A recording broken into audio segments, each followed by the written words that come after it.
As I mentioned earlier, we're going to cut holes for doors and windows using the Boolean compound object, but the Boolean will fail if the topology or structure of the model is not within very strict legal parameters. And in this case, although the model looks fine at first glance, it will not work when we try to cut holes. And the reason is we have some actually technically illegal polygons. This whole top surface here is one gigantic polygon. We can see that if we select the object and go into polygon subobject mode and click, and that is all one polygon. And it's actually really, really illegal. We can't really have any polygons that have nested holes inside them. And really, ideally, to prevent issues with Boolean, every polygon should be 4 sides on this model. Well, it's relatively easy for us to accomplish that.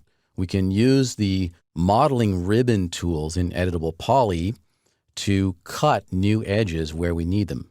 Exit out of subobject mode. We previously hid the ribbon. Let's go ahead and make it visible once again. Click on the button on the main toolbar to show the ribbon. And we want to be in the Modeling tab. And we've got a whole bunch of really cool tools here. Notice if you hover your mouse over a tool, you'll get an extended tooltip that kind of takes up the whole screen. Sometimes it'll even have movies that play. If you're just learning the program, this might be helpful to you, but in my case, it's actually going to be a distraction. I want to turn those off before I do anything else. Go to an empty spot on the ribbon. Over here on the right side, I've got a little blank area. I can right-click on that blank area and go to Ribbon Configuration and turn off Enable Tooltips. All right, so let's do a cut operation. Enable the Cut tool, and we want to get in close on the corners of the walls here. Notice as I move my cursor around, it changes to different cursors, indicating what I'm going to snap to. The Cut tool has snaps built in. You don't want to use the standard 3ds Max snap tools while using the Cut tool because they will fight one another. The grid snaps and all these other snaps need to be off while you're cutting. Position your cursor on a point or a vertex at the corner here and you get a little crosshair. Click on that, and then as you drag the mouse around, not holding down the button, you can see a preview of what you're going to cut. Position the cursor at the adjacent corner and then click again without holding down the mouse, and that edge has been created. When you're done with that edge, then right-click.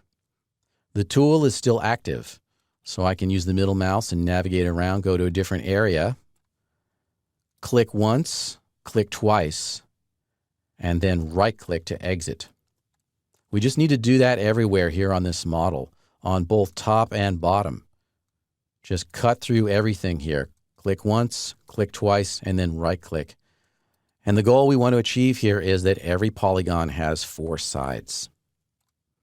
I'm going to go around the model both top and bottom and make all those cut changes, and we'll fast forward to a completed state to finish the exercise. All right, I've gone around and cut in all the appropriate locations. As you can see here, I've cut to make every one of these polygons quadrilateral. And I didn't forget about the bottom. I needed to do that as well. And in order to make it easier to see that, you can, of course, disable the grid. It's the G key on your keyboard. Just make sure that you've cleaned up that geometry so that all of the polygons are quads. And then when you're done with that, you can go ahead and turn off the Cut tool. And that's how we use the Cut tool to create edges on a polygon model.